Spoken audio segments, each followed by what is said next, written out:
Beleza. Obrigada. Bora lá. Está no 14? Sim. Então, vamos lá, pessoal.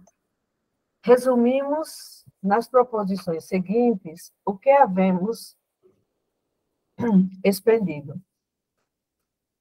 Todos os fenômenos espíritas têm por princípio a existência da alma, sua sobrevivência ao corpo e suas manifestações. Só chamando aqui para o pessoal que chegou hoje, a alma para a gente é todo o espírito que está encarnado. Quer dizer, eu sou uma alma. Não é isso? Eu sou uma alma. Nós que estamos aqui na telinha, que estamos vendo o outro, nós somos almas. Espírito, nós espíritas chamamos de espírito quando a gente está desencarnado, ou então quando a gente morre. Ok? Só essa parte aqui para eles, porque tem muita coisa aqui da gente que eles não vão entender. Aí é bom que a gente vá logo falando, né? Perfeito. Fundando-se na lei da natureza, esses fenômenos nada têm de maravilhosos, nem de sobrenaturais, no sentido vulgar dessa palavra. Muitos fatos são tidos por sobrenaturais, porque não se lhes conhece a causa.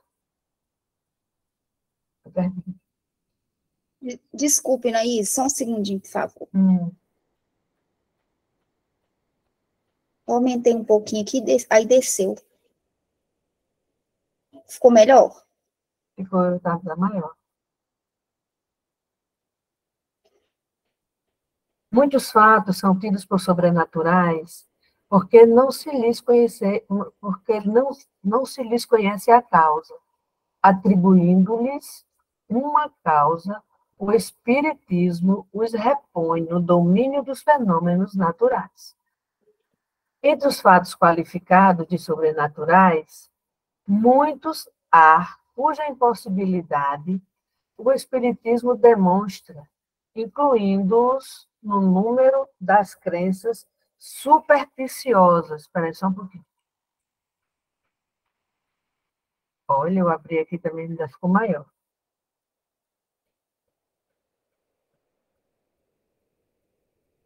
Se bem conheça um fundo de verdade, se bem reconheça um fundo de verdade em muitas crenças populares, o Espiritismo, de modo algum, dá sua solidariedade a todas as histórias fantásticas que a imaginação ha criado.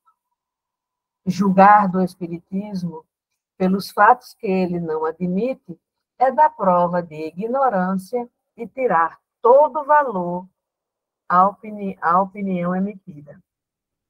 A explicação dos fatos que o Espiritismo admite, de que suas causas e consequências morais formam toda uma ciência e toda uma filosofia que reclamam estudo sério, perseverante e aprofundado. O Espiritismo não pode considerar crítico. O Espiritismo não pode considerar crítico sério, senão aquele que tudo tenha visto, estudado e aprofundado, com a paciência e a perseverança de um observador consciencioso, que do assunto saiba tanto quanto qualquer adepto instruído, que haja, por conseguinte, aurido seus conhecimentos augures, que não nos romances da ciência, aquele a quem não se possa opor fato algum que lhe seja desconhecido, nenhum argumento de que já não tenha cogitado e cuja refutação, acho que eu perdi.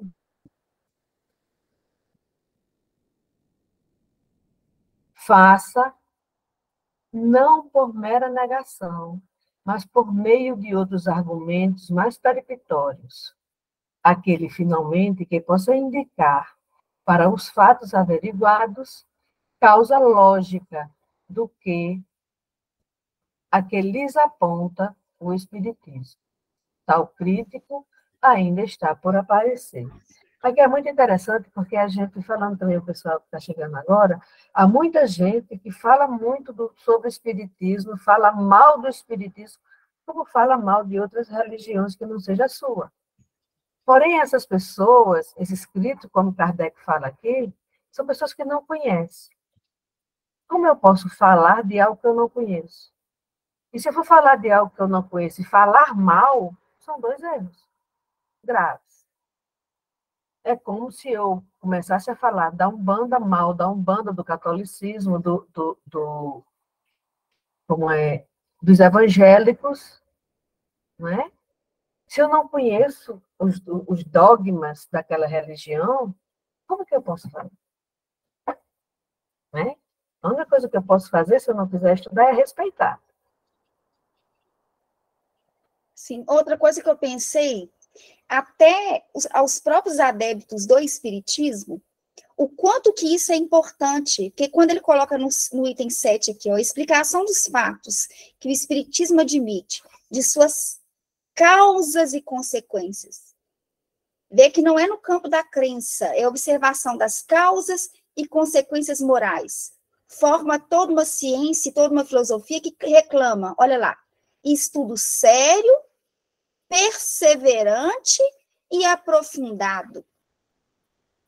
Então, precisamos intensificar os grupos de estudo, como nós estamos fazendo aqui, ó, de forma com que a sabedoria circule, com que a gente possa conversar, analisar a própria obra em si, e não ficar no campo da crença. Ah, eu já ouvi falar que é assim. Eu acho que é isso. Um dia um expositor falou que era dessa forma. Mas você fez um estudo sério, perseverante e aprofundado? Você construiu um raciocínio com Kardec desde o Livro dos Espíritos? Ou você leu numa obra secundária e aí construiu uma ideia achando que era aquilo mesmo? Então, é necessário que o espírita entenda que ser espírita também é pesquisar, estudar de forma metódica, sistemática, porque senão vai cair no campo da crença. E aí fica superficial, fica vago, e aí não tem consequência moral, porque não se entendeu muito bem, né? Então, esse ponto aqui eu queria chamar a atenção também. Tanto que ele frisa tanto isso aqui, como ele vai frisar também lá no livro que é o Espiritismo. Né? Ele como é bem severo nesse ponto quanto ao estudo. Então, bora para frente? Bora. Pronunciamos há pouco a palavra milagre. Uma ligeira observação sobre isso não virá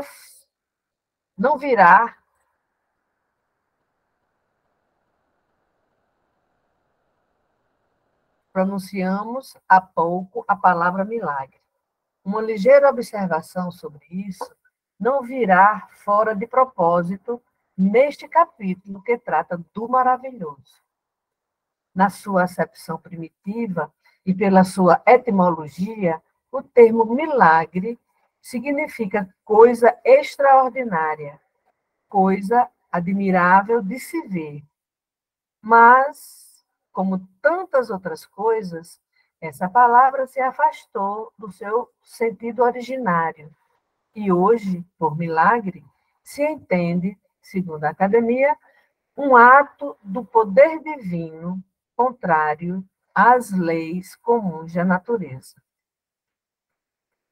Tal, com efeito, a sua acepção usual e apenas por comparação e por metáfora, é ela aplicada às coisas vulgares que nos surpreendem e cuja causa se desconhece. De nenhuma forma entra em nossas cogitações indagar se Deus há julgado útil, em certa circunstância, derrogar as leis que ele próprio estabeleceu. Nosso fim é unicamente demonstrar que os fenômenos espíritas, por mais extraordinários que sejam, de maneira alguma derrogam essas leis. Que nenhum caráter tem de milagroso, de miraculoso. Do mesmo modo que não há maravilhosos que não são maravilhosos ou sobrenaturais. Então, muitas coisas, a gente vê muito as outras pessoas que não conhecem o Espiritismo, dizer que é coisa do demônio que a gente faz. É coisa do demo, do inimigo, não é isso? E a gente vê aqui que o Espiritismo ele não derroga nenhuma lei, né? Muito pelo contrário. O milagre... Oi? Desculpa, perdão, Inaíse. Que, inclusive, vários fenômenos narrados lá atrás, partindo da tradição do povo hebreu, são perfeitamente explicados pelo Espiritismo hoje. A gente compreende o sagrado de uma forma muito mais ampla. Vários fenômenos lá de trás, o Kardec na obra A Gênese, ele faz uma análise, uma reflexão, e explica para dizer, olha como que isso aqui, como que está presente, como que, vamos dizer, o fenômeno, a interação do mundo espiritual com o mundo corporal está presente em todas as épocas, né? Então, inclusive dentro de um aspecto bíblico, para um respaldo religioso, para quem diz, né, que valoriza a Bíblia, para um respaldo religioso, está muito bem fundamentado, porque não é uma coisa criada pelo Espiritismo, pelo contrário, ele faz uma análise partindo das informações, né, de ordem superior. Quer falar, Marco Túlio?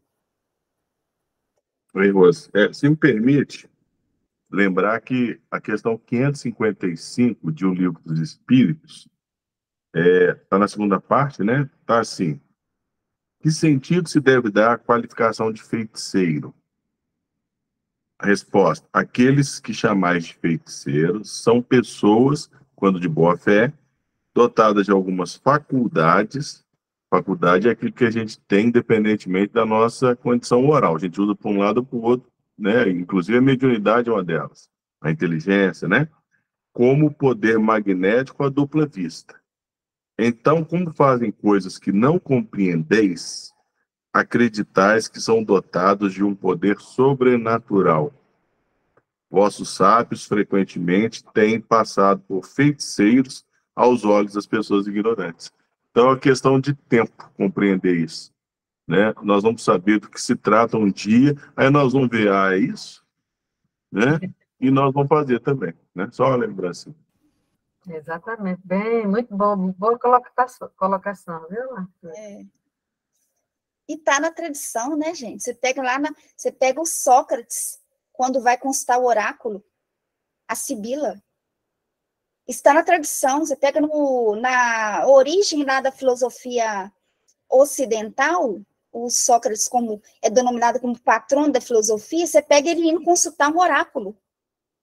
Olha, dizem que eu sou um sábio, então eu vim saber. E ela pergunta, o que você sabe? Ele diz, eu só sei que nada sei. E detalhe, não era uma coisa assim para dizer, não, isso aí é crendice popular. Não, ele foi consultar o oráculo dentro do templo de Delfos. É extraordinário isso, né? A gente pegar dentro da história e perceber que está lá. Não no sentido, vamos dizer, vulgar, né? Vulgar que eu digo comum, mas entre pessoas que consideravam como algo importante, não como algo miraculoso, mas como algo importante.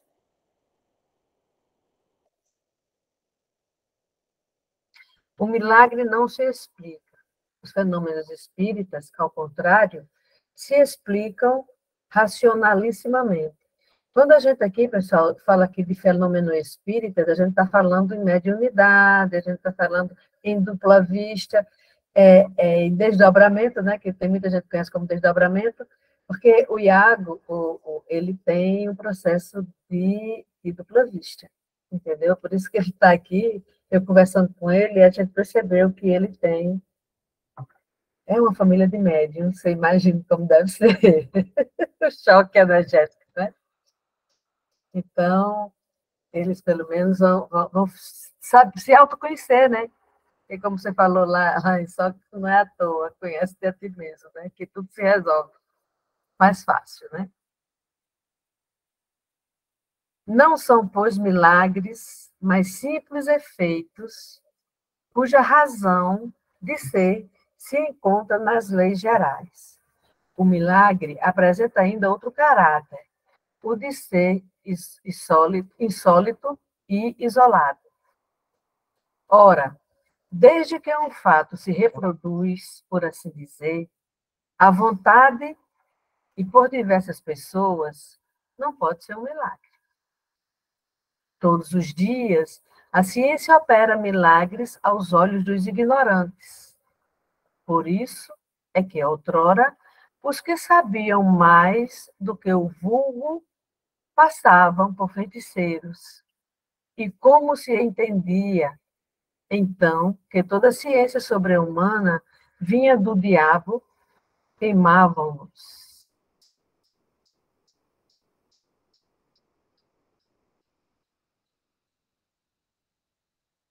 Hoje, que já estamos muito mais civilizados, eles apenas são mandados para os hospícios. Isso há 200 anos, né? Hoje são simplesmente chamados de médiuns. Por alguns, né? Porque por outros só continuam sendo esquizofrênicos.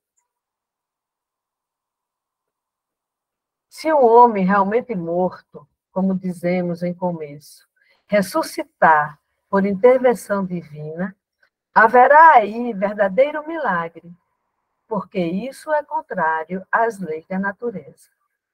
Isso aqui, se a gente for levar lá para aquela parte de Lázaro, né, que as igrejas sempre usam isso como milagre de Jesus, né, a ressuscitação de Lázaro, e a gente já sabe que a ciência já nos diz que não existia uma ressuscitação.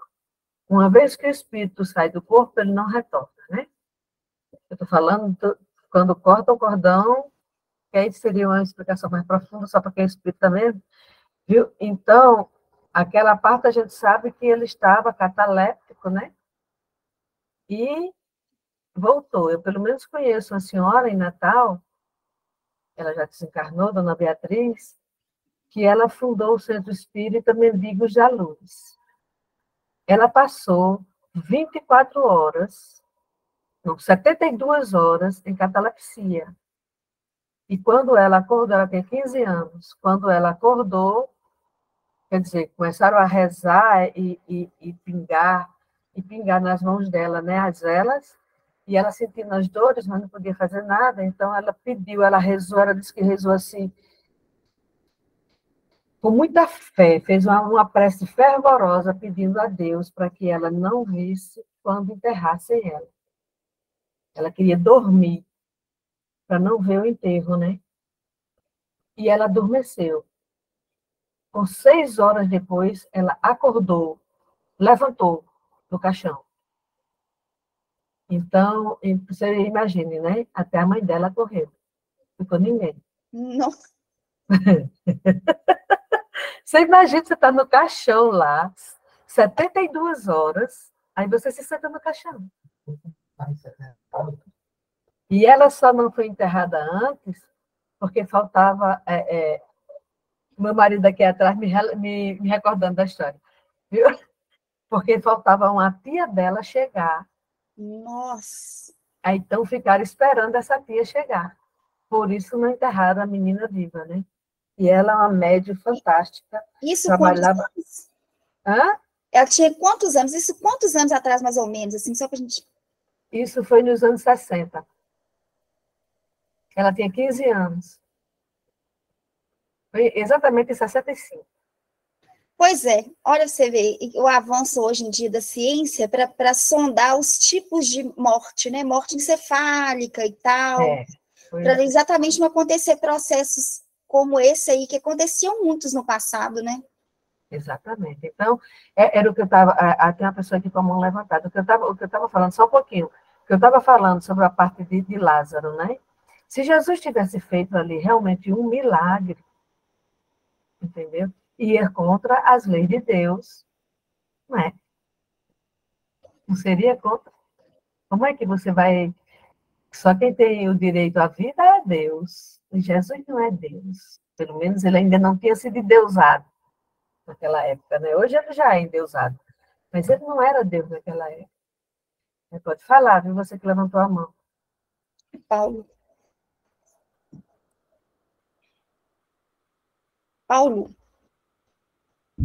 Oi. Rose, é só para fazer um acréscimo aí, a questão 964 do Livro dos Espíritos fala o seguinte: Deus tem necessidade de ocupar-se de cada um de nossos atos para nos recompensar ou punir, que é a questão do milagre, que tem pessoas que pensam nesse milagre aí como uma atuação divina, particular, restrita a você. Aí o Kardec pergunta, né, na questão 964, e ainda ele acrescenta: a maior parte desses atos não é insignificante para ele?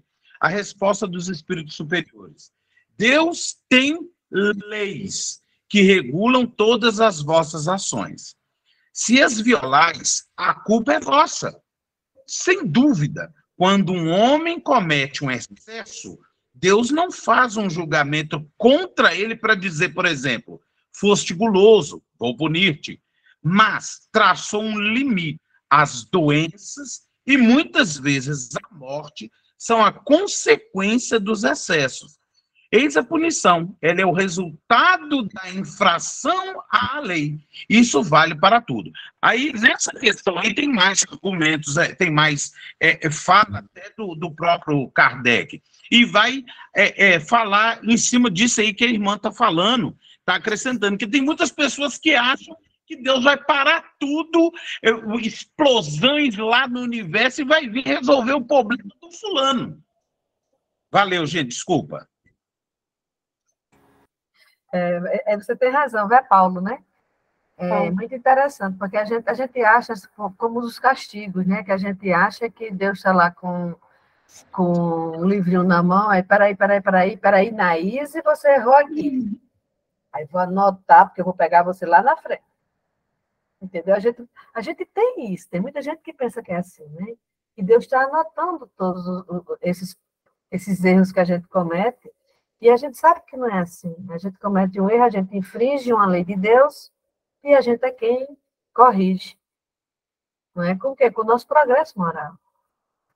Não é porque a gente só aprende errando. Não é? O medo de errar, muitas vezes, faz com que a gente não aprenda, né? Não aprenda. Marco Túlio. Pode falar, Marco Túlio. Uma questão, assim, Jesus, quando foi avisado que Lázaro estava morto, deixou claro, ele não está morto. Então, se ele tivesse disposto a aparecer, ou parecer que é milagre, ele ia falar assim: chá comigo, estou indo lá resolver. Mas ele falou: ele não está morto, né? Então, isso aí também tira um bocado dessa ideia de que Lázaro morreu de verdade. E com relação à catalepsia, né? Hoje, tem muita gente que quer ser, como é que fala? Cremado, com medo de acordar no caixão e ter que dar um jeito de sair de lá e não consegue, né? Não tem que ter preocupação, porque em poucos minutos, pela falta de ar, a pessoa desmaia. Aí acabou. E outra coisa é que a medicina está muito... Não tem jeito muito de escapar, né? De não saber que a pessoa não está morta, né? Ela está morta. Então, não tem que preocupar. Estou acrescentando assim, para a gente não preocupar com as catalepsias da vida, né? Exato. Vamos lá. Se, porém, tal homem, só aparentemente, chamou, Rejane está dizendo aqui, só para lembrar do dupla vista, sonambulismo, saída do corpo, Rejane, não deu para ler mais não. Não é necessariamente mediunidade. A fala dele é a seguinte: só para lembrar, dupla vista, sonambulismo e sair do corpo não é necessariamente mediunidade. Pode existir médiuns com essas características, mas, por outro lado, nem todos os sonâmbulos, ou que têm dupla vista, ou que se desdobram, são necessariamente médiuns. Ela está se referindo aqui a um componente anímico, né? Que é do indivíduo. Mas, Regiane, eu convidei eles para estudar, porque nesse livro tem exatamente a diferença.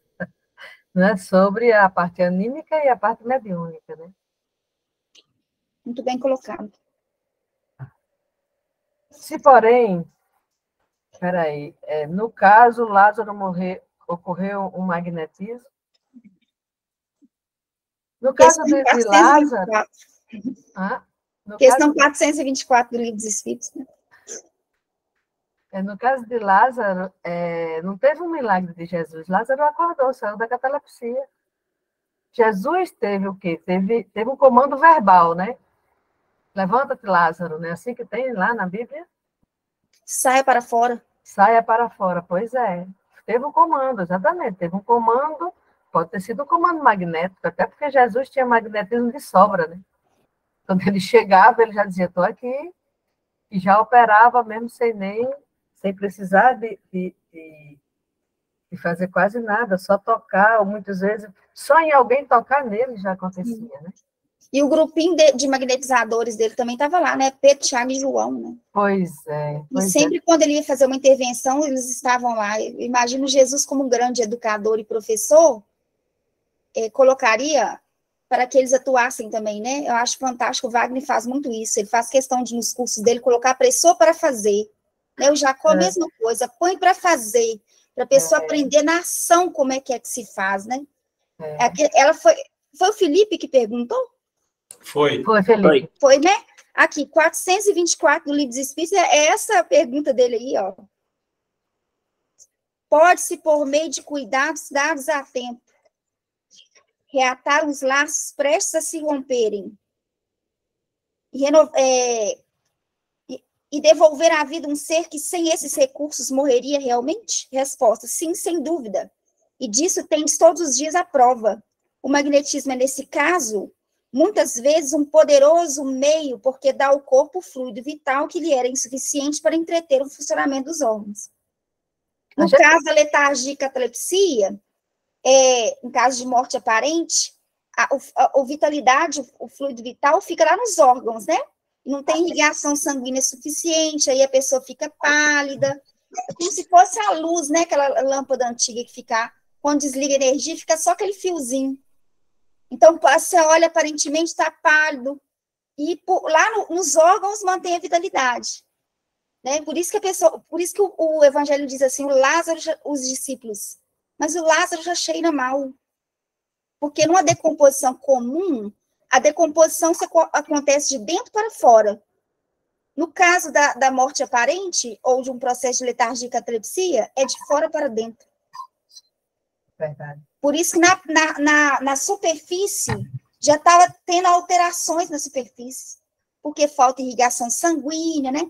Então, nessa 424, Felipe, dá uma lida depois, que tem, inclusive, um comentário do Kardec que vai explicar a diferença de letargia e catalepsia, vai explicar que a catalepsia é mais regional, né? Ele fala aqui, ó, letargia e catalepsia tem o mesmo princípio, que é a perda momentânea de sensibilidade do movimento, por uma causa fisiológica ainda inexplicada. Elas diferem entre si. Na letargia, a suspensão das forças vitais é geral, letargia, dando ao corpo todas as aparências de morte.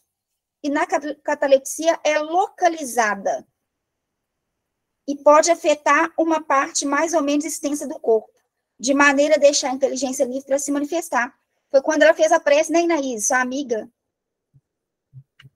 E aí fala que tem a natural e tem também, pode ser provocada através de um efeito magnético. Essa questão é maravilhosa.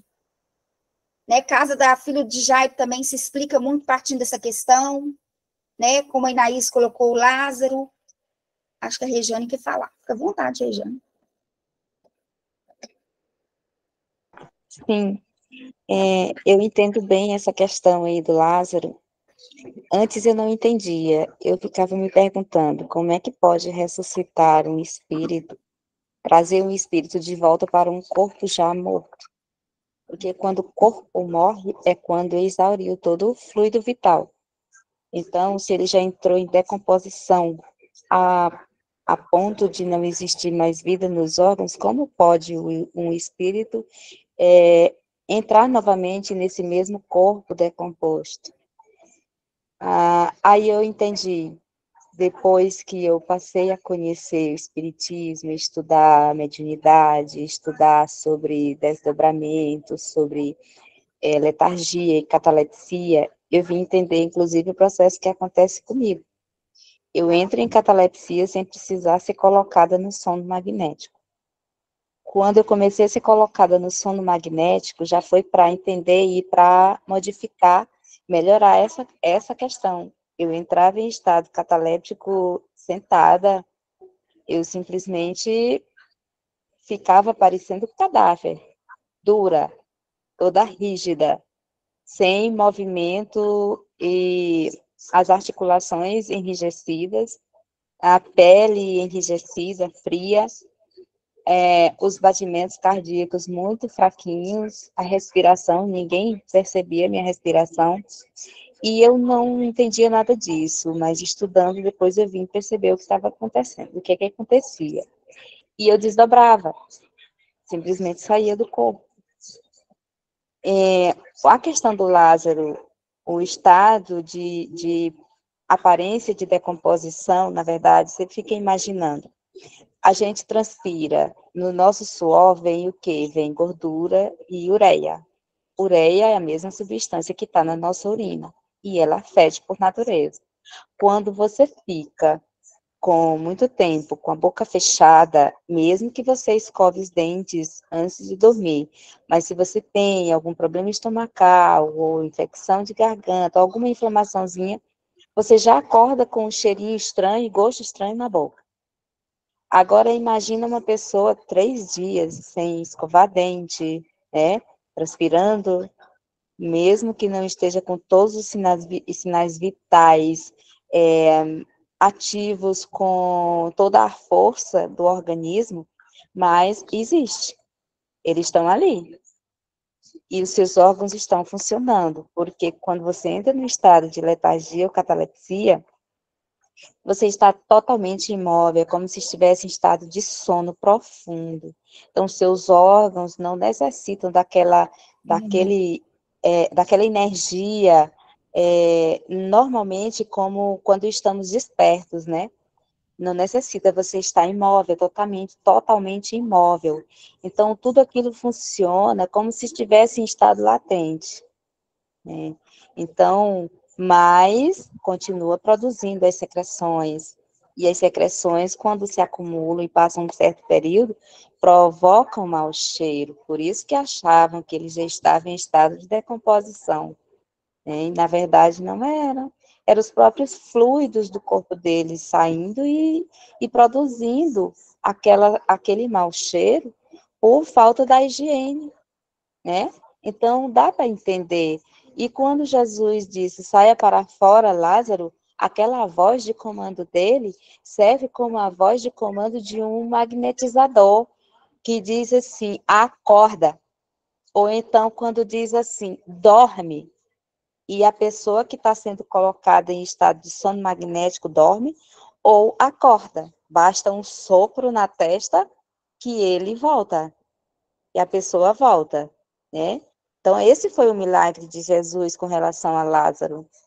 E eu não entendia, mas depois de conhecer espiritismo, magnetismo, conhecer sobre catalepsia, desdobramento, letargia, depois dessas coisas todas eu vim realmente entender o que foi que aconteceu com Lázaro. É isso, pessoal. Obrigada. Ok, pessoal. Muito legal. Se, porém, tal homem só aparentemente está morto, se ainda há nele um resto de vitalidade latente, e a ciência ou uma ação magnética consegue reanimá-lo, um fenômeno natural é o que isso será para pessoas instruídas. O que Rejane falou agora, né?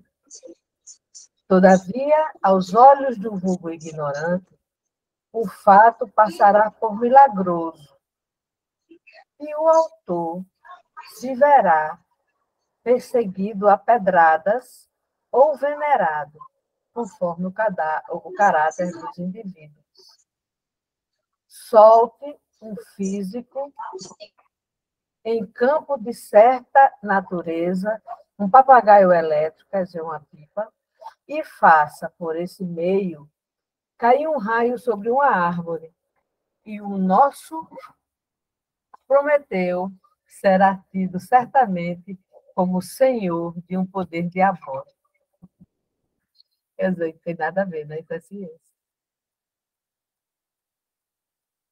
E seja dito de passagem, Prometeu nos aparece muito singularmente ter sido um precursor de Franklin, mas Josué, detendo o movimento do Sol, ou antes da Terra, esse teria operado verdadeiro milagre, porquanto não conhecemos magnetizador algum dotado de tão grande poder para realizar tal prodígio.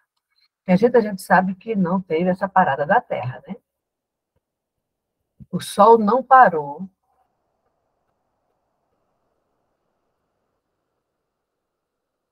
Nem Moisés abriu o mar. Exatamente. Isso é metáfora. É, Isso é historinha de Trancoso, para dizer. Isso é porque naquela época, como ele fala muito bem, a ignorância faz com que você acredite em qualquer coisa, né? E a gente sabe que se tivesse parado o movimento do Sol ou o movimento da Terra, não estaríamos aqui estudando, com certeza. Teria se acabado naquele dia. o que eu acho... Então, Perdão, Inaís, pode falar. pode falar, querida. O que eu acho fantástico é que ele vai da mitologia grega à Exatamente. Torá, ao registro da Torá, fazendo uma análise para dizer, foi entendido de forma literal, algo que deveria ser entendido de forma mítico, como um signo, e hoje em dia a gente tem condições de entender de uma forma mais madura. Isso que eu acho fantástico é o domínio dele pelas ciências e também pela própria tradição do povo hebreu, porque ele faz referência em outros momentos, né? Não só nesse momento, mas ele faz referência a outros, para dizer, a questão não é o mito, a questão é o entendimento que se fez do mito. Né? A questão não é o fenômeno, a questão é o entendimento errôneo que se fez do fenômeno. Pois é. Que levava tudo para uma... Pode falar, Marluz. Está fechado o seu microfone, querida. A Rose também colocando isso, eu lembrei da questão da evolução, né? É a mesma questão que é simbólica a criação, né? Em 7 dias do mundo, do ser e de tudo. É extremamente simbólico, porque hoje a gente sabe, a ciência explica isso através de milhões e milhões de anos que essa evolução foi ocorrendo. Mas na Bíblia, ela é extremamente metafórica, simbólica, né? E é isso, a gente tem que entender que tudo tem uma causa, como Kardec sempre chama a atenção da gente, né?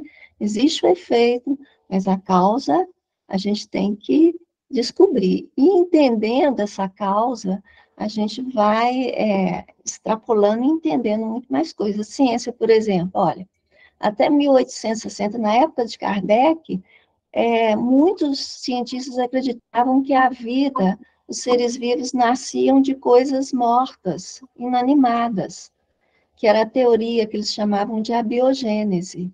Em 1800 e tanto. Aí veio o Pasteur, uma série de cientistas, né, até com Pasteur, que ele provou que os seres vivos nasciam de outros seres vivos. Então, imagina a lentidão, né, e o pensamento que a gente ainda tinha naquele automatismo, cada um acreditando dentro daquelas crenças, sem realmente desenvolver um senso de observação. Isso foi desenvolvido nessa época, né? Que foi aí, a ciência ela despontou a partir da Revolução Industrial. Então, como é importante, né, gente? O Kardec chama a atenção, que ele pega os dados científicos e ele começa a analisar, né, e trabalhar isso para a gente enxergar. Aí eu começo a entender o que seja fé raciocinada, né, a gente entender todos esses mecanismos. E como falou a Rosa, desmistificar, não é mais mito, né? Não é uma história com E, é uma história com H que a gente está aprendendo a conhecer, né? É muito estudo. Muito bem colocado. E importante lembrar que o mito, ele encerra grandes verdades. O desafio nosso é decodificar a mensagem. Porque, por exemplo, a mitologia grega, tem um especialista em mitologia grega, já que Kardec mencionou ali, é importante dizer, né? Tem um especialista, ele é Bruno Snell, ele é especialista em mitologia grega. Ele diz para a gente que os gregos não acreditavam, a mitologia era uma forma de se explicar a vida, era uma forma de se explicar o mundo. Então, aqueles códigos ali, aqueles signos, é resultado de pensamento, um pensamento muito bem elaborado, mas aí a pessoa quer ler de forma literal. Aí dá ruim. Não tem como dar certo. Vai dar errado, porque é metáfora. Você tem que ter todo um trato para você entender. Mesma coisa da Bíblia, né? Que também é muito metafórica.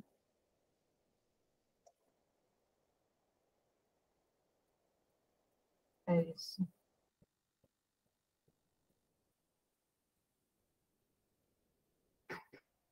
De todos os fenômenos espíritas, um dos mais extraordinários é, incontestavelmente, o da escrita direta e um dos que demonstra de modo mais patente a ação das inteligências ocultas.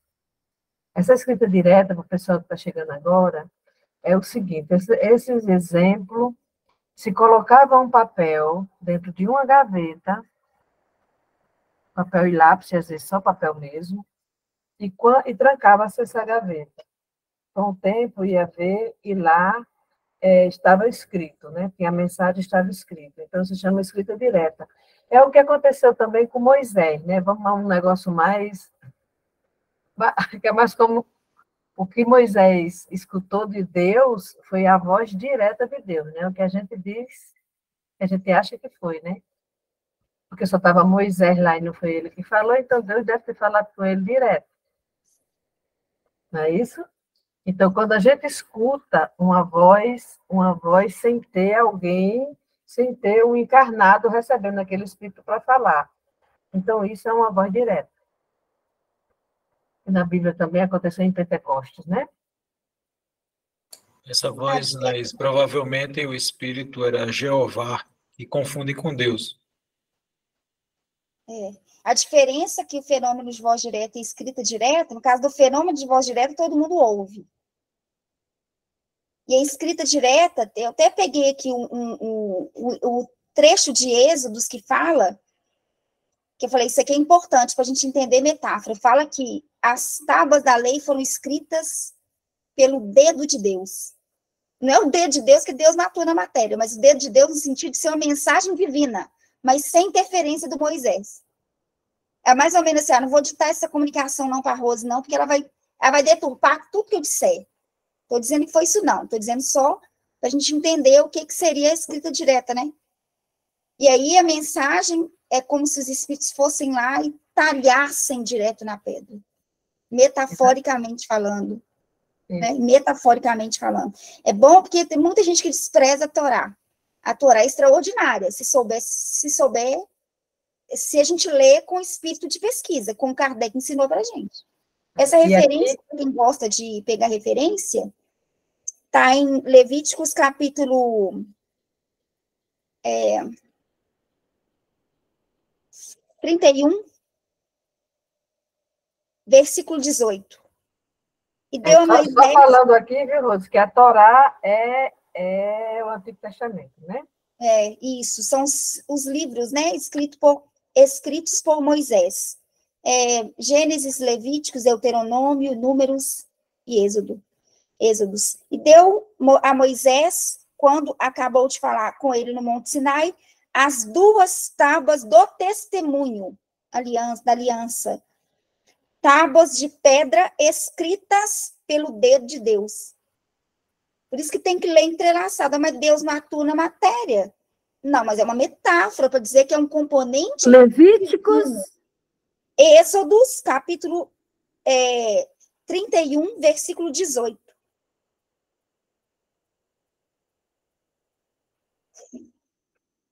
É o próprio fenômeno da materialização, né? Sim, A teve um escrita fenômeno. direta. Isso. A materialização? Você está falando da transfiguração do Tabor?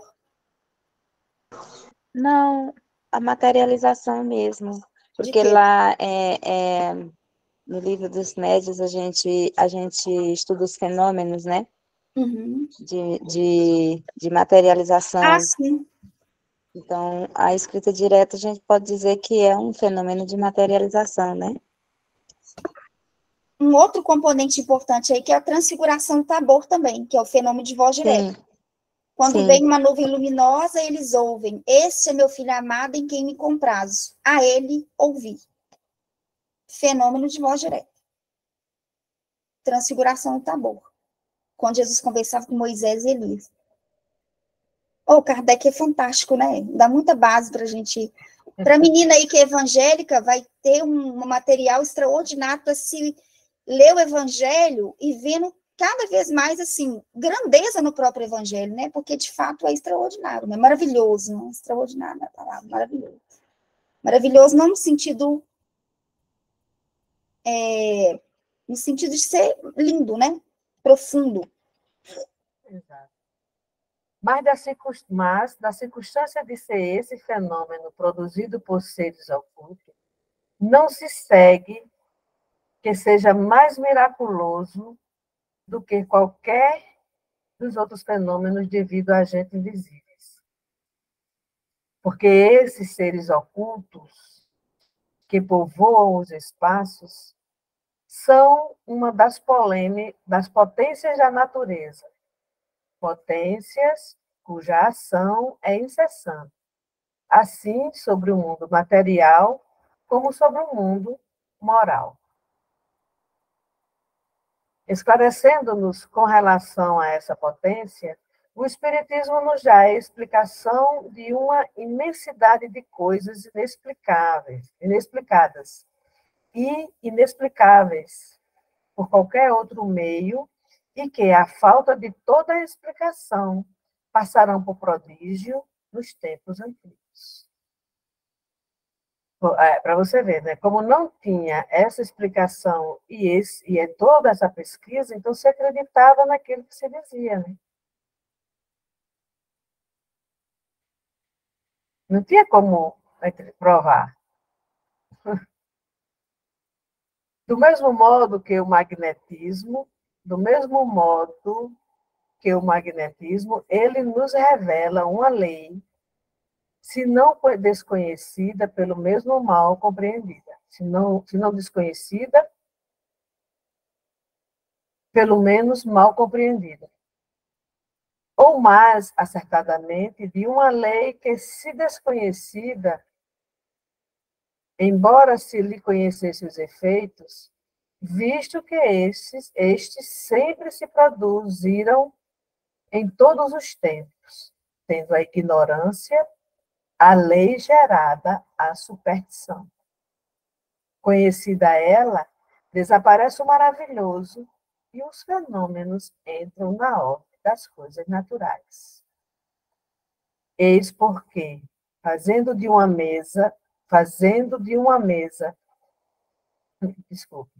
eis porque, fazendo que uma mesa se mova, ou que os mortos escrevam, os espíritas não operam maior milagre do que opera o médico que restitui a vida o moribundo, ou o físico que faz cair o raio. Aquele que o pretendesse, por meio dessa ciência, realizar milagres, seria ou ignorante do assunto ou embusteiro. Os fenômenos espíritas, assim como os fenômenos magnéticos, antes que se lhe conhecesse a causa, tiveram que passar por prodígio. Ora, como os céticos, os espíritos fortes, isto é, os que gozam do privilégio exclusivo da razão e do bom senso, não admite que uma coisa seja possível, desde que não a compreendam. E todos os fatos, considerados prodigiosos, fazem objeto de suas zombarias. Rosildo Lacerda, você pode ler agora, querida? Leio sim, Naís. Vamos lá. Pois que a religião conta grande número de fatos. Foi aqui mesmo, não sim? Paramos, né? Sim. Pois que a religião conta grande número de fatos desse gênero. Não creem na religião, e daí a incredulidade absoluta, o passo é curto. Explicando a maior parte deles, o Espiritismo lhes assina uma razão de ser, né, o que está por trás do fenômeno. Vem, pois, em auxílio da religião, demonstrando a possibilidade de muitos que, por perderem o caráter de miraculoso, não deixam, contudo, de ser extraordinários, e Deus não fica sendo menor nem menos poderoso por não haver derrogado as suas leis. De quantas graçolas não foi objeto o fato de São Cupertino se erguer nos ares? Ora, a suspensão etérea dos corpos graves é um fenômeno que a lei espírita explica. Fomos dele pessoalmente testemunha ocular, e o senhor Home, assim como outras pessoas de nosso conhecimento, repetiram muitas vezes o fenômeno produzido por São Cupertino. Logo, esse fenômeno pertence à ordem das coisas naturais. Eu me lembrei aqui do trecho do livro O que é o Espiritismo, quando ele vai falar sobre a lei da gravidade, né? Ele fala, mas uma mesa suspensa no ar não derroga uma lei? E ele fala, derroga a lei da gravidade, mas nós conhecemos todas as leis? Ele faz um questionamento. E aí ele vai explicar que o Espiritismo é revelação de leis até então desconhecidas. Fique à vontade, turma. Minaís e Wagner. Só que chamando a atenção que o que era esse fato de São Cupertino, né? Ele levitava, né? Não era isso? Então, só para quem não conhece a história, né? O pessoal que está chegando agora, então realmente era uma coisa, se a pessoa sair levitando, sem ser anjo, é uma coisa meio fantástica mesmo. O Daniel Douglas Home, ele era um escocês, viajava todo o mundo, era um médium muito sério, e Allan Kardec faz referência a ele na Revista Espírita.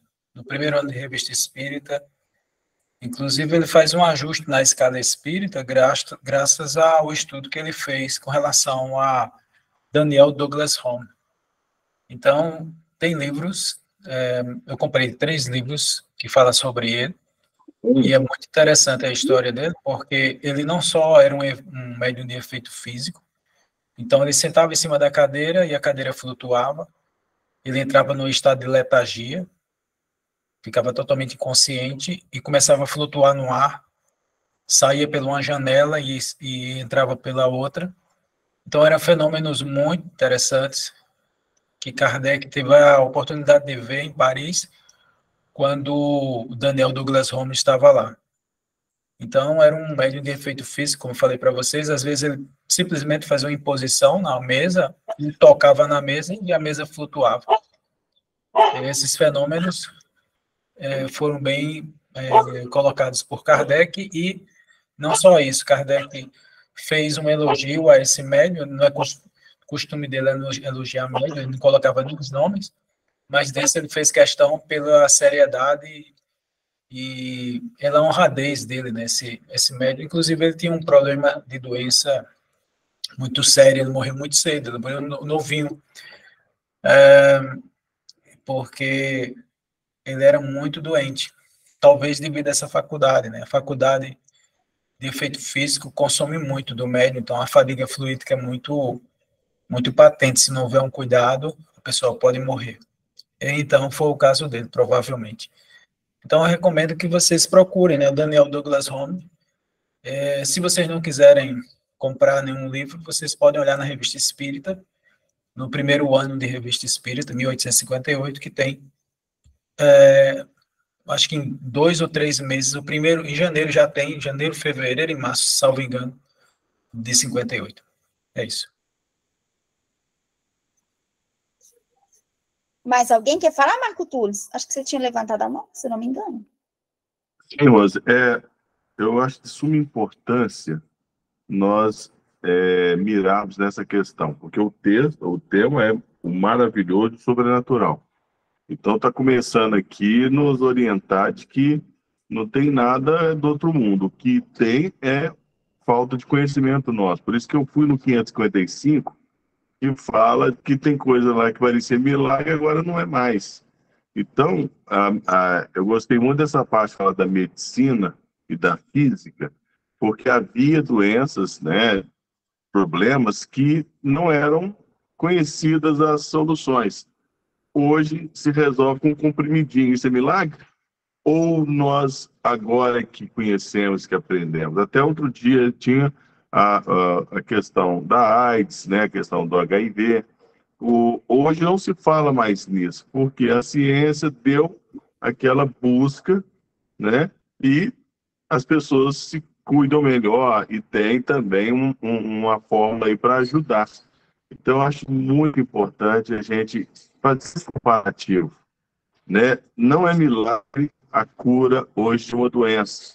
É a ciência, por exemplo, que fez com que fosse possível essa cura. Eu estou frisando isso porque o tema é maravilhoso, sobrenatural, para a gente sair dessa de achar que tudo é milagre, tudo é misterioso, né?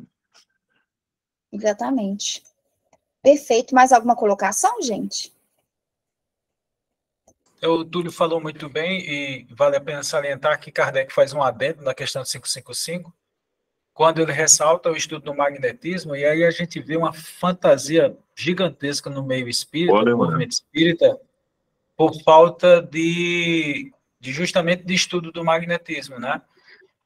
Quando Kardec diz, provando o que é possível, o que é impossível, o que não passa de ridículas crendices. Então, Kardec faz até uma colocação muito séria, muito grave, porque, às vezes, por falta de magnetismo, a gente cria tantas gambiarras doutrinárias sem necessidade, por pura e simples ignorância de magnetismo. E a gente vê essas pessoas relutando, né? Não querem estudar o magnetismo, diz que o magnetismo faz parte do espiritismo, e Kardec sempre disse pelo contrário, ele sempre falou de uma ciência única, né? Ciência, a bem dizer, uma única ciência, uma ciência irmã, como ele fala. E quando ele desencarnar, né, que hoje é aniversário, né, da morte dele, do ano de 69, em janeiro, ele disse que são ciências gêmeas. Então, até o final da vida dele, ele defendeu o estudo do magnetismo e espiritismo, e a última obra, lembrando, né, o Catálogo Racional, obras para se fundar uma biblioteca espírita, tem mais de 10 obras de magnetismo para a gente estudar. Só resta a gente arregaçar as mangas e estudar. Tem muita coisa em português já. Interessante, você falou isso aí, Wagner. Eu lembrei do que aconteceu conosco lá no domingo, na inauguração da SEAC, da Sociedade Espírita Allan Kardec, e eu mencionei que um dos pontos principais da Sociedade Espírita Allan Kardec é o estudo continuado, metódico do magnetismo e a prática do magnetismo. E aí, no final, uma das coordenadoras que foram convidadas me chamou no cantinho e falou assim, você falou de quê? Magnetismo? O que é isso, magnetismo? Deve ter 180 anos de espiritismo. É o quê? É tipo aplicação de reiki? Eu não sabia nem o que eu respondi. Falei, nós temos que marcar um seminário, só eu e você, minha amiga. Entendi isso. Ô, gente, mas você pega nas primeiras páginas do Livro dos Espíritos, a gente está nas primeiras dos livros médios aqui, a gente se depara com qual palavra? Magnetismo. E essa pessoa não percebeu que era uma palavra que ela precisava pesquisar, entender melhor, sabe? Então, assim, eu acho isso uma coisa, assim, grave. Eu particularmente acho uma coisa muito grave. Entende? A pessoa conhecer espiritismo, dizer que conhece espiritismo, e não saber que se trata de uma ciência só. No Isso Livro somos dos nós, Espíritos, né? tem vários momentos que ele cita o magnetismo. A 360, se eu não me engano, 360 menções, se eu não me engano, pode ter mais. Estou falando só dentro da codificação. Tem mais, Wagner? Dentro Até da minha no, contagem, tá 360. Às vezes o Wagner até no Evangelho, né? Que tem. seria uma coisa assim, então no Evangelho não tem. No Evangelho só tem muito magnetismo lá. Na Revista Espírita tem mais de 1000 referências, não só de magnetismo, mas de sonambulismo. O sonambulismo é uma coisa das mais incríveis na questão do magnetismo que a gente simplesmente desconhece no meio espírita. A coisa é tão grave que foi criada uma gambiarra. A apometria surgiu devido à ignorância do sonambulismo. Se a gente conhecesse e tivesse o cuidado de ter magnetizadores nos centros espíritas para encontrar os sonâmbulos, não inventaria nenhuma apometria da vida, porque não tinha necessidade. Como na época de Kardec. Kardec não trabalhava com apometria, nem ia trabalhar nunca, porque a apometria não tem nada a ver com o sonambulismo. O sonambulismo, para a gente ter uma ideia, o sonambulismo curou a visão de Allan Kardec. Tal a sofisticação, tal a grandeza que era a prática integrativa chamada sonambulismo. Né? Uma sonâmbula cuidou da visão de Kardec, que ele ia ficar cego. Olha que coisa séria. E aí, quando a gente diz assim, Rose, meus amigos, que a gente brinca de espiritismo, não é exagero, não. Porque se a gente não conhece o magnetismo, a ciência irmã do espiritismo, a que realmente é a base sólida para que o espiritismo possa ser realmente vivenciado, então a gente está brincando de espiritismo. A gente não escuta Kardec, né? Então, é grave isso. E diante dessa data, né, da morte de Allan Kardec, eu faço esse apelo para todos nós aqui nessa sala, tem 21 pessoas, para a gente levar mais a sério o magnetismo junto com o espiritismo. Né? Eu sou um magnetizador espírita. Você imagine, Rose, onde a gente passa, escutar isso que você escutou. Onde a gente chega, faz um curso, prepara magnetizadores, quando a gente vira as costas, o trabalho acaba. Mas a semente é semeada, sabe? Assim também, a semente é semeada, sabe, Rose? Eu fico feliz porque eu estou fazendo a minha missão de vida. Eu sei que eu não vou colher os frutos agora. Talvez eu seja pessimista, né? Mas se eu conseguir ver, ótimo, né? Nessa vida, nessa existência. Mas é o papel nosso, né? Espero que vocês também se sintam motivados a trabalhar junto com Kardec, né? Magnetismo e espiritismo sempre juntos. Valeu, pessoal. Você falou da apometria, interessante que... Vou ter que cortar essa parte, né, para eu não me comprometer. Interessante que na casa dessa pessoa tem cromoterapia.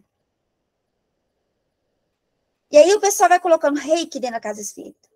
Acupuntura. Se pegasse o magnetismo, não precisava trazer. A única prática que é 100%, se você quer uma prática 100% espírita, é o magnetismo. Mas ninguém sabe o que é. Acha que esse espaço de 1 minuto... Mas não tem valor, não. O que tem valor é a cromoterapia, é o reiki. Tem valor, o reiki tem valor. Uma vez eu estava muito mal, o pessoal falou comigo assim, vou te levar numa pessoa que ela é extraordinária. Eu saí outro ser humano depois da terapia do reiki. Outro. Por quê? Porque não tinha ninguém para aplicar o magnetismo.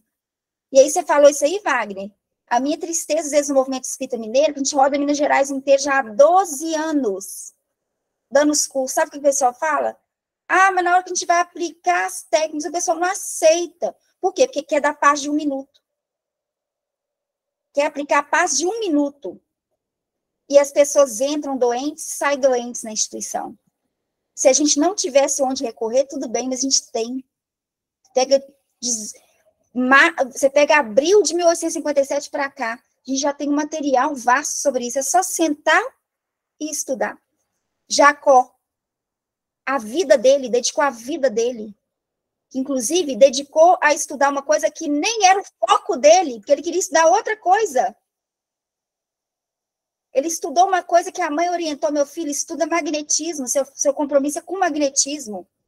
50 anos de dedicação para o movimento espírita, pegar uma obra como essa aqui, ó, da equipe do Jacó, magnetismo animal, Deleuze, então o próprio manual, o magnetismo humano dele, que é um tratado de magnetismo, jogar no lixo.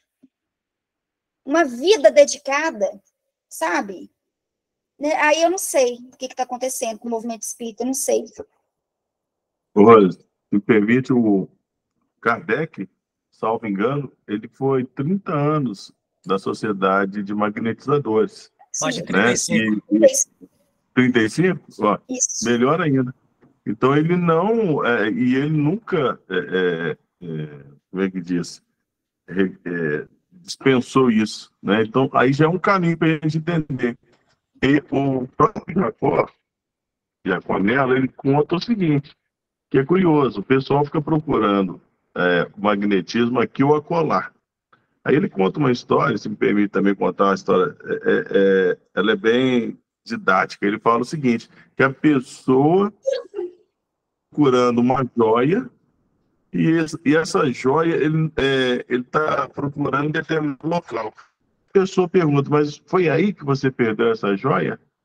Ele falou, não, mas aqui é que está claro. Então, ao invés de jogar a luz sobre o local onde perdeu, né? Aí é onde ele entra na questão, que está nas obras do Espiritismo todas, o magnetismo. Né? Ele é muito engraçado. Ô, Lineker, fala com a gente. É só para fazer uma complementação na sua palavra, né? Porque, assim, quando todo mundo aqui, pelo menos a maioria, já tem um conhecimento sobre, pelo menos o que eu acho, né? Que todo mundo aqui já tem um conhecimento, pelo menos um pouco do magnetismo. E já conhece o Jacob e a sua luta, né? Como foi sobre a inclusão do magnetismo dentro das casas espíritas. Eu já bati de frente muitas vezes nas casas espíritas daqui da minha cidade sobre isso, né? E não foi aceito e nem vai ser aceito. Aí eu fico triste quando tem, assim, algumas casas que inicia o trabalho e deixa de fazer e busca essas outras vertentes de conhecimento, né? Aí coloca o reiki, a apometria, cromoterapia, e esquece o magnetismo. Aí eu faço um questionamento para colocar na balança, né? Se tinha o magnetismo, qual eram os resultados que estava tendo quando tinha o magnetismo e a partir de quando deixou de ter o magnetismo, quais foram os resultados com essas outras ciências? Teve ganhos iguais ou vieram a somar e foi por isso que deixou de lado o magnetismo? Isso que se deve prestar atenção, né? O motivo de ter deixado de lado e o porquê que começou isso. Eu observo assim. Perfeito. Vezes... um laboratório de observação, né, Lineker? Porque tinha o magnetismo. Por que deixou de ter? Deixou a visão de lado do magnetismo e iniciou outro trabalho, né? Que se torna, aí leva demanda e tempo para estudar essas outras ciências também, né? Podendo se aprofundar no que já estava dando resultado, né? Eu vejo... Mas aí assim. eu vou usar das palavras do Wagner, porque nós não podemos desistir. Essa que é a grande questão. Se a gente vai ver ou não o resultado, é outra história, porque Jesus falou o seguinte: faz minha volta, limpa os pés e vai embora, né? Porque atrás vem gente. Então nós não podemos, porque não conseguimos uma, duas, vamos continuar o trabalho, né? Agora, quem não quiser fazer o quê? Né? Tudo tem seu tempo, né? Não vamos desistir não, Lino. E esse grupo aqui, ó, ele se uniu com esse propósito. Porque a gente tem que entender o seguinte: a gente não tem que estar separado, não. A gente tem que estar junto. Por que a SEAC foi fundada? Já que as instituições não querem abrir espaço para se implantar o magnetismo, que a gente implante o magnetismo, que a gente funde uma instituição aos moldes kardecianos e aplique o magnetismo de forma gratuita. E detalhe, numa comunidade, para que as pessoas mais simples tenham acesso. E é perseverar e não desistir. Nós temos divergências aqui em termos de doutrina espírita, temos, né? Temos divergências de ideias, de opiniões, só que as nossas divergências não nos dividem, pelo contrário, a gente respeita os pontos de vista, a gente respeita a visão de cada um e se conecta àquilo que é mais importante. Então, tem que fazer isso, tem que juntar, conectar. Porque se a gente falar, abrir mão da causa, e é isso mesmo, Lineker, é uma canseira ficar, às vezes, querendo conscientizar as pessoas de como é extraordinário a questão do magnetismo, né? Assim, no sentido, assim, de a eficácia do magnetismo, né? Mas, infelizmente, as pessoas não... Eu levei praticamente 6 meses tentando falar com alguns coordenadores aqui das casas, porque eu sou de Jaguaretama, terra de Dr. Bezerra de Menezes. Aí, aqui eu conversei com o pessoal e tal, e assim, não tive êxito nenhum, alguns conhecem sobre o assunto, mas não coloca-se em prática dentro das casas, né? Aí eu deixei de questionar, né? Um dia vai dar certo, logo poderá dar certo no futuro eu abrir um espaço e um centro, né?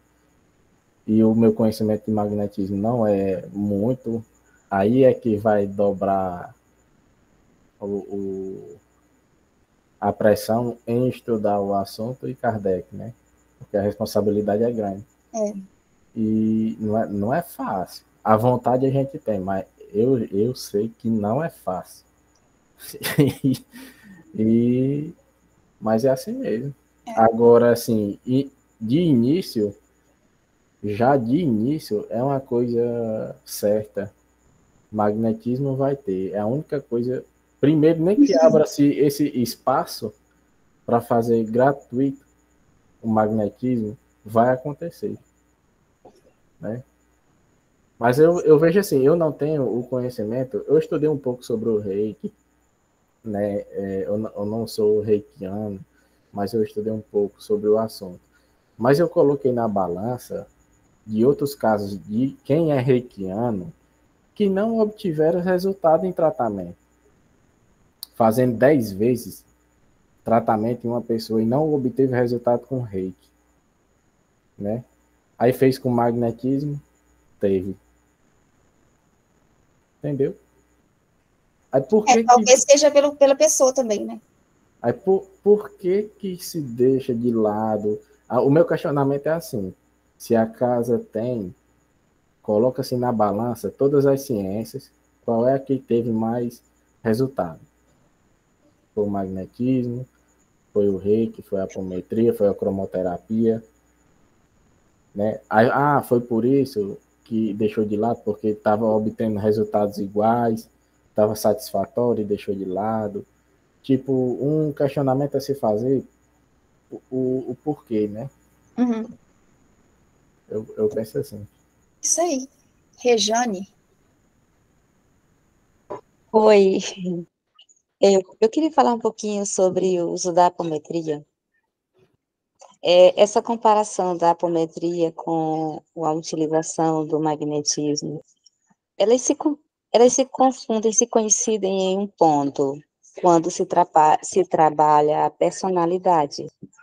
Eu não estou falando da personalidade, do nosso jeito de ser de agora. Eu estou falando de personalidades anteriores, de encarnações anteriores, de vidas passadas que a gente teve. No magnetismo, a gente consegue, eu, inclusive, já viajei através do magnetismo, sendo magnetizada, e eu tive regressão espontânea. sem nem sequer ter sido direcionada, sem nenhum tipo de sugestão. E nesse momento, quando você, magnetizado no sono magnético, viaja e vai para um outro momento de sua vida, algumas coisas que, se você chegou lá, é porque tem alguma coisa para resolver. Algumas coisas podem ser ressignificadas, se o magnetizador tiver a capacidade de conseguir entender isso aí e fazer essa ressignificação e te trazer de volta com um sentimento melhorado com relação àquela demanda, àquele problema. A apometria também trabalha as personalidades, só que dessa forma, de uma forma direcionada. Uma diferença nesse trabalho da apometria e do magnetismo é que o magnetismo trabalha a própria pessoa, e a apometria tanto trata das personalidades, subpersonalidades, subconsciências dessas pessoas, com seus traumas, seus transtornos trazidos de vidas passadas, como também trabalha a questão da mediunidade, da manifestação mediúnica, eu quero dizer. Através da apometria, você consegue fazer um espírito que se manifesta ter acesso a situações que o faz se enganar e vir querendo realizar vinganças, né? Vem revoltados, porque se acha vítima, e muitas vezes ele não foi a vítima. No trabalho mediúnico, não é feito essa apometria, ela não atua diretamente no médium, na pessoa, ela trabalha através de um médium para tratar problemas em outra pessoa, porque esse médium vai manifestar as personalidades daquela pessoa que precisa ser tratada, entende? Eu não descarto a utilização da apometria, tem os casos específicos em que ela pode ser utilizada e que também são benéficos, a gente só não pode generalizar e achar que tudo pode ser tratado através da apometria. E assim como eu não descarto também a utilização do magnetismo para esse mesmo fim. A diferença é que o magnetismo trata a pessoa e a apometria tanto trata a pessoa como trata o espírito manifestante, que consegue retroceder e ver na tela mental o que aconteceu de fato, e aí ressignificar aquele engano que ele vem obsidiando e maltratando uma pessoa a quem ele persegue, um encarnado a quem ele persegue, entende? Ou mesmo a um desencarnado, porque eles perseguem desencarnados também e se manifestam nas salas mediúnicas, nos tratamentos, nos trabalhos mediúnicos, entende? Então, é assim, não dá para descartar tudo, né? Não dá para simplesmente criticar. Existem as falhas, existem, mas o magnetismo também, se não for bem utilizado, é cheio de falhas. As casas espíritas que não querem trabalhar, que não querem aprofundar, por exemplo, o desenvolvimento do sonambulismo, que é iniciado um trabalho e não é dado continuidade, ali fica uma coisa pelo meio do caminho que não vai ter frutos no final, né? É uma das falhas. É do magnetismo? Não. São dos trabalhadores que atuam com magnetismo. A falha é da pessoa e não do método, entende? Ô, Regiane, Mas, posso fazer assim, uma pergunta? Que eu não sei oi. mesmo, desconheço, tá? Eu vou te perguntar porque eu realmente não sei. Qual que seria a diferença da apometria, um trabalho feito na apometria, para uma reunião de desobsessão, por exemplo? A apometria, inclusive, pode ser utilizada para uma desobsessão. Porque a obsessão existe tanto de encarnado para encarnado para desencarnado, desencarnado para encarnado e desencarnado para desencarnado.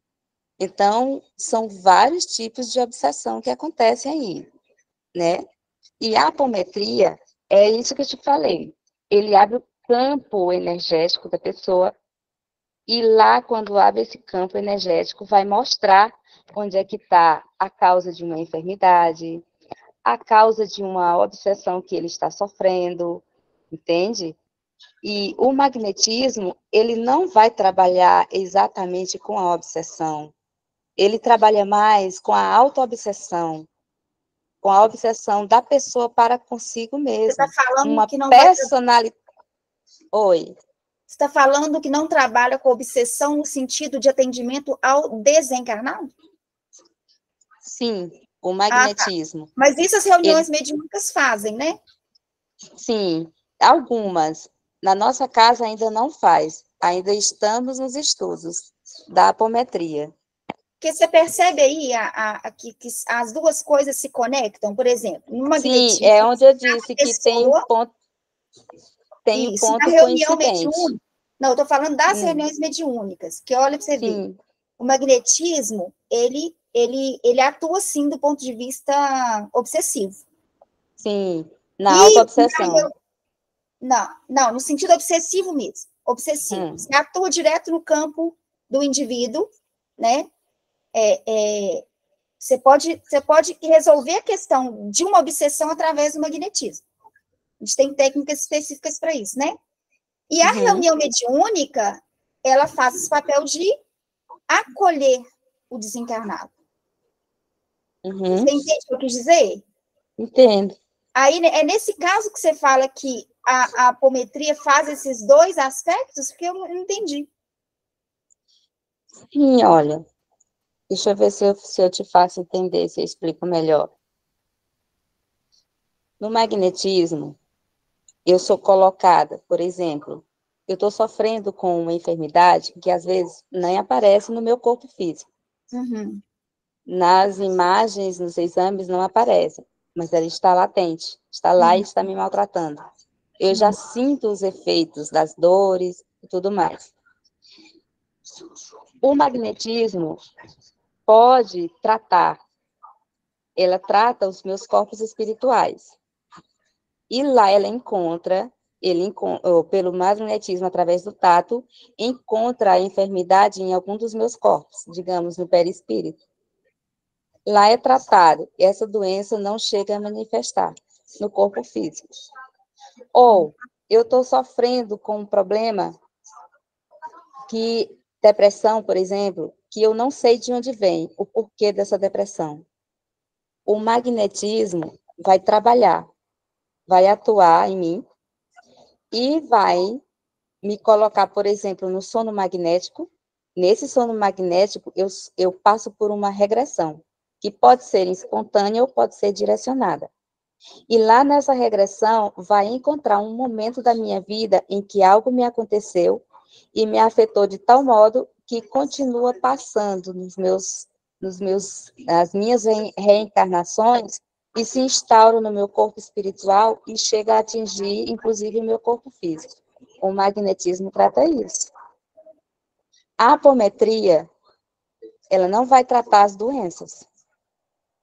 Ela vai tratar as personalidades, que são as invasões de mentes do próprio ser, que em um certo momento da vida viveu coisas, e hoje atua na sua encarnação atual e vem querer atuar como se aquela personalidade vivesse no agora.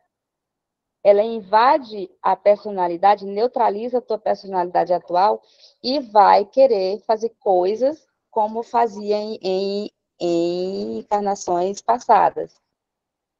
E nesse momento, nesse trabalho, é que a apometria abre o campo e não trabalha diretamente, quando trabalha a personalidade, não trabalha diretamente você. Trabalha a sua personalidade através de um outro médium. Eu não sou médium, mas estou passando por isso, então preciso de um médium para, através desse médium, abrir o meu campo e encontrar a personalidade que está interferindo na minha vida atual. Entende? E também atua com relação aos espíritos manifestantes que vêm com problemas de de obsessão, obsidiando pessoas encarnadas ou mesmo desencarnadas, e se manifestam. Então, a apometria abre o campo dessa pessoa, desse ser, e faz ele ver os momentos em que aconteceram as coisas e ressignificar, ou seja, ele vai identificar onde foi as falhas, quem foi que realmente falhou, e para de perseguir aquele espírito encarnado ou desencarnado, porque se conscientiza de que estava errado. Entendi. Obrigada pela explicação, viu? Foi bom para ter uma base, porque eu não tenho conhecimento sobre... Eu não tinha, eu também, assim, eu ficava na dúvida, porque os estudos meio superficiais que a gente via, eu não conseguia entender. Então, eu entrei num curso, que são muitas aulas, e é muito bem explicado, assim, sabe? Muito detalhado. E eu estou conseguindo abstrair muita coisa. Muito obrigada, viu, Rejane? De nada. Ô, gente, vamos fazer nossa prece de finalização, que nós já passamos 30 minutos. Leopoldina, você poderia fazer, por favor, para nós? Liga seu áudio, fazendo favor. Sim, pode fazer? Por favor. Jesus, que a tua luz possa nos